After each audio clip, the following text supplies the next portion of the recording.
sümüklüyü lazımdır köçürülməsi, Türkiyəyə getməliyim, donor tapılmayıb.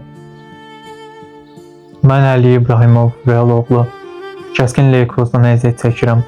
Ürək bulantısı, qızdırma, dəridə göyərtilər. Ondan sonra halsızlıq falan filan başladı.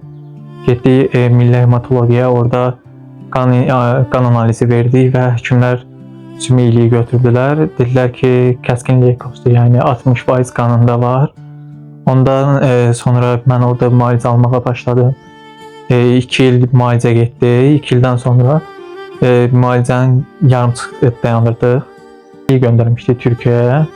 Orada sümüklü referansdan təmiz gəlmişdi. Hematologiyaya gələndən sonra orada həkimlər mənə sən kəskin leykozdan əziyyət çəkdin deyən sonra təmiz çökdüm. Yəni atamı qarşımda ağlayan vəziyyətdə falan görəndən sonra heç bir ayaqüstə durmağa belə halım qalmamışdı. Sonra müalicəyə başlanıldı. 2 il ağır periodlar müalicələr getdi, davam elədi. Daha çox ağrılarım oldu, yaxşı günlərim oldu, ağır günlərim oldu. Ondan sonra təzədən bir də ikinci səfər indi qayıtdı. Yəni günlərim çətin keçir, ürək bulantıları, ağrılar, gecə yata bilmirəm, baş ağrıları olur, sümük ağrıları, dayanmadan ürək bulantısı.